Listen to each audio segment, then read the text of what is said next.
Before I begin, you may notice that I don't use a lot of combos in Stellar Blade, since I suck at memorizing more complex combos in games. Just keep in mind, I tried my best, which isn't saying much, but, it's something.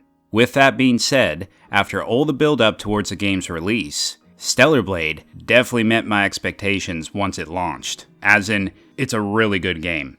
Like, proper good. I'll explain what makes it so good, along with why we need more games like Stellar Blade. Alrighty, without further delay, let's get started. Wow, that Scottish accent is not getting any better. As a matter of fact, it's getting worse. The story is revolved around Eve, who is sent to Earth by a group known as the Colony, on a mission to thwart the Naytiba invasion, a race of extraterrestrial, highly aggressive beings who threaten mankind's very existence. Along the way, she meets several people who will aid her throughout her mission, like Adam and Lily. I admittedly spoiled many of the plot points for myself, as I wanted to see how to get the true ending on my first playthrough. But I think for first-time players who are going into this as blind as a mole, you'll find some pretty cool, unexpected twists and turns. The story isn't perfect, of course. Either way, there are still some genuinely emotional moments throughout the game, though they don't reach the same heights as the ones seen in the first Insomniac Spider-Man game. I think that has to do with the writing not being as good. Regardless, I still thought the main narrative was pretty engaging, despite what the Gaming critics had to say about it. Stellar Blade has 3 endings. Like I said, I got the true ending. I say the true ending, as the one I got, makes the most sense from a canonical standpoint. That particular ending was definitely one of the coolest endings to a game I have ever seen. We finally got an attractive, kick-ass female character who isn't a completely disrespectful asshat towards everyone she meets. One who shows genuine compassion for those in need of help. She doesn't do it for compensation either. She even says as such in the game. She does nice things because, get this, it's the right thing to do, and she's a good person. Imagine that. But I have no way to repay you. No, I don't need anything. I don't need any kind of incentive to save someone. Stellar Blade? More like stellar ass. Am I right, Kareem? All I can say about Adam without spoiling anything is there's a lot more complexity to his character than most first-time players will initially think. A character with compelling motivations I ended up agreeing with. Lily is another great character. She is this super innocent, friendly, bubbly, tech-savvy chick. Gonna sound any whiter saying that. Chick! Her and Eve end up developing a sister-like relationship, and I think it's very wholesome. Yeah, I know I'm a guy, but you know what? Shut up. Sometimes I like that sort of stuff. Sue me. Let me introduce myself. I'm an engineering support of the 5th Airborne Squad, Lily Artemis II. But you can just call me Lily. I genuinely thought that most of the English cast gave very convincing performances, with Eve especially having the best performance out of all the other characters because, well, she's the leading lady, so it's to be expected. But giving Eve and Lily English accents was totally the right call. It just suits them to a T, you know? Although, Adam's voice actor, in the English dub, doesn't sell it quite as convincingly as the others. Not bad, just not as good. During its prime, over 100,000 people called it home. Obviously, now there are fewer. Graphically, the visuals look like they were created after Unreal Engine clapped anime's cheeks, which resulted in a full-fledged 3D anime hybrid. It makes sense, since this game was made using Unreal Engine 4. The character models especially look top-notch. Eve, in particular. The main character tends to look the best in any game. Look at the glimmering light in her eyes, for example. And don't even get me started on those incredible jiggle physics. During performance mode, everything looks and runs really well. I only notice frame rate drops when in the hub area called Ixion. Aside from that, the game does stay at a consistent 60 FPS. The best part of Stellar Blade is, of course, the gameplay, or the combat. To be more precise, it's fast-paced, stylish, and strategic, with plenty of combos thrown in for you to learn. Enemies move as quickly as Eve does, and can be really aggressive, offering challenging yet fair duels. Even though certain enemies or bosses are tricky, combat never feels unfair, as the movement is so precise that you are far more likely to die as a result of it being less about the game being cheap, and more about you needing to get gooder. I'm aware it's not a real word. But seeing how the alphabet people make words up all the time, I figured, why the hell not follow suit? Learning an enemy's movements and parrying at the right time is an incredibly rewarding experience, especially when you parry multiple attacks at once, letting you perform a finishing move on enemies known as Retribution, where Eve tackles the enemy and shoves her sword deep inside of them.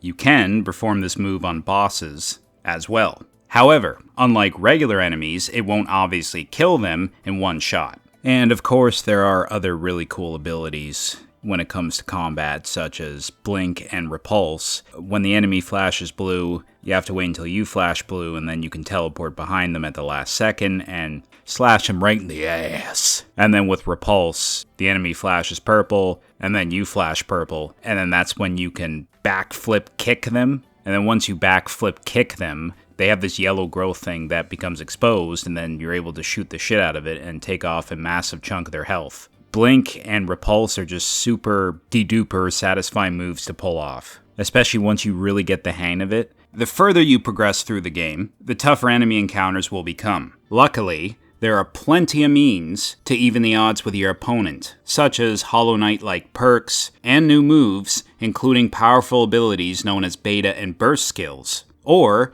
this one ability you obtain around the halfway point that is much like Spartan Rage from God of War. I don't want to spoil it. Rest assured, it's fucking awesome. Then, there are stealth kills. You can either kill enemies from behind or from above, with the latter being particularly fun to execute. Unlike a certain game I reviewed in my last video, stealth kills are not QTE based. These are great for when you are feeling particularly petty and don't want to contend with certain enemies. Aside from your sword, you have this drone, which actually turns into something called the railgun, which has multiple different bullet types, basically acting like many guns rolled into one. And switching between your sword and the railgun is just as simple as one button press. It's not super clumsy, it's very clean, streamlined. It's fantastic. This is useful for picking off a group of weaker enemies or shooting an enemy's exposed weak point. My few minor complaints about combat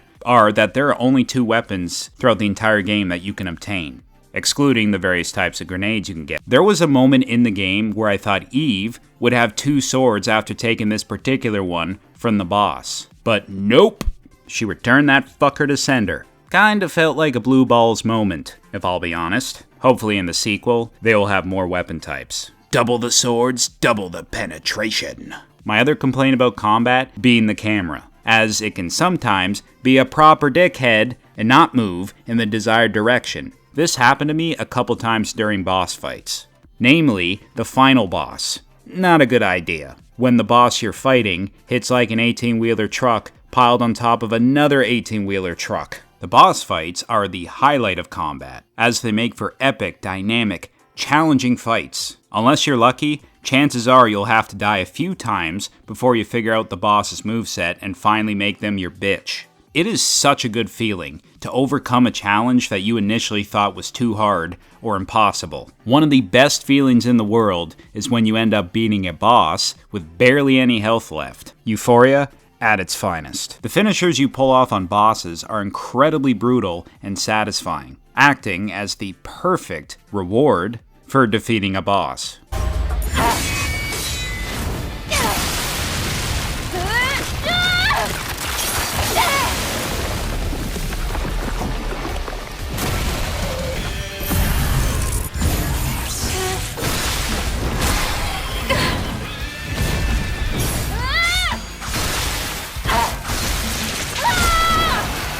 You do get a ton of money and invaluable resources as well, but who cares about that? There are platforming sections in the game. Unlike combat, they gave me a lot more mixed feelings, as they are not as responsive and feel much less refined. The platforming in this game feels more like an afterthought. Running on walls is super cool though. There are 2 segments in the game where your sword becomes disabled and you can only use your railgun while traversing these abandoned labs. During these levels, things get pretty creepy. How do I put this? The game turns into fucking Dead Space. Even though you can still use your railgun, the fact that your greatest tool, which is your sword, cannot be used, just really helps make you feel all the more helpless in those situations. And when you feel more helpless in a game, the scare factor becomes all the more effective. Plus, the Naytiba in these labs are like the necromorphs, hence why I brought up the whole Dead Space thing. Those reasons are exactly why I really ended up enjoying these segments. Continuing the topic of enemies, their designs are really creative, with many of them being inspired by angels. The bosses are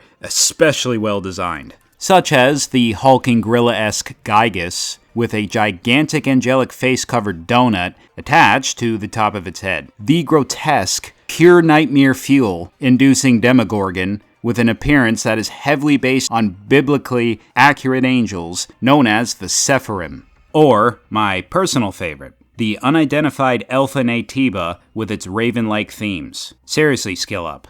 You guys need to start manufacturing figures of these amazing creatures, because I would totally buy them in a heartbeat, and I'm sure millions of other people would too. Excluding all the reskins, there's still a sizable amount of enemy variety within Stellar Blade.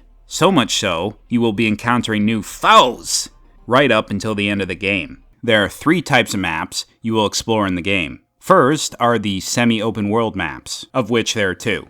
These beautiful semi-open maps are large, yet not too large, to the point where they risk being oversized. Then, you have more linear levels that act as dungeons of sorts. Each dungeon includes multiple bosses for you to fight, including an Alpha Naytiba at the very end, who act as the big bosses of the game. And of course, there is Ixion, your base of operations and the only hub area in the entire game. Personally, I think all the levels are really well designed. Forgive me for any mispronouncing that's about to come up.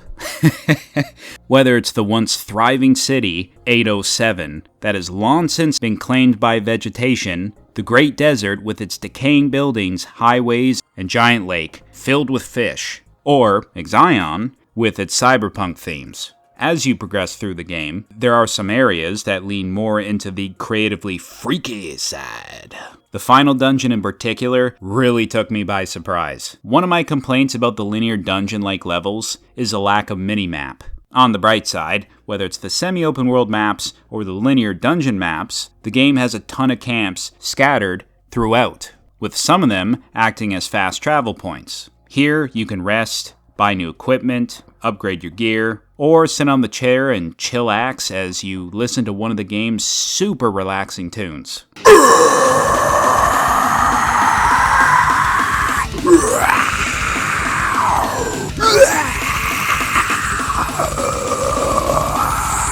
Much like Star Wars Jedi Fallen Order and Survivor, resting at these camps covers your health and potions at the cost of respawning all the enemies within the map. There's plenty of side content. Some of the side content involves basic fetch quests, while other side quests are a lot more engaging, as they involve tackling optional bosses or fishing. I think the fishing in this game was handled better than any other game with fishing as a side activity that I have ever played. The fish in this game, especially the bigger ones, they actually take a considerable amount of effort to reel in. In terms of collectibles, there are beta and body cores that increase your health and beta gauges. Chests filled with invaluable resources for upgrading your gear. Cans. When you collect enough cans, you get all different kinds of rewards. I could be wrong, but I think this might be the first game to ever use cans as a collectible, and all the different aesthetic items you can collect, including dozens of different outfits, different hairstyles, and hair colors. There's a ton of customization options to make every player's Eve unique. And because everything is in-game, you'll see your outfit and hairstyle within cutscenes. Not every game does this, and it's always a really cool added detail when the developers decide to go that extra mile and put it in. When it comes to the soundtrack, they did not have to go as hard as they did with this soundtrack, but they did. There isn't a single soundtrack in this game that made me go, no.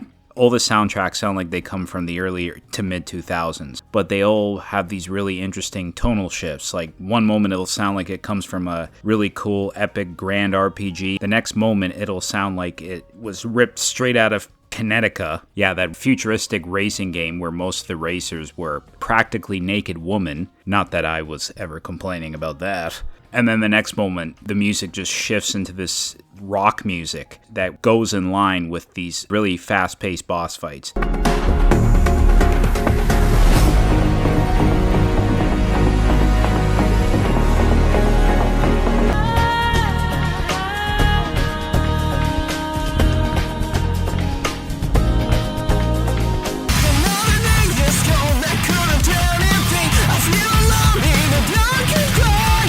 There's a lot of incentive to keep playing, even after you beat the game. New Game Plus, unlocking hard mode and all the costumes, multiple endings, and boss rush mode. The best part about all these features is that they're entirely free. Shift Up had the decency to not charge players a single dime. I can't say the same about most greedy gaming companies these days. Ubisoft and Activision. If you grew up with action games made back in the early to mid 2000s, like God of War or Devil May Cry, then I strongly recommend Stellar Blade. It is one hell of a ride that will definitely scratch that nostalgic itch, as it looks, plays, and sounds like a modernized PS2 game. It's an easy 9 out of 10 for me. Maybe we'll even get some DLC. A prequel where you play as Taki or Raven? That would be awesome. As of right now, the game has sold over 1 million copies. Well deserved. Here's hoping it sells a couple million more. If it does well enough, then we might get a sequel, and by extension, teach Sony to start producing more games that feel more like games again, and less like playable movies filled with real political fucking shite that collectively has players roll their eyes so far back from cringe, we end up seeing our own brains. That women in games can go back to being beautiful and not be complete bitch tits. So yeah, bottom line, Sony, stop canceling sequels for franchises with serious potential. Sorry for the voice crack. Don't let Stellar Blade be another one.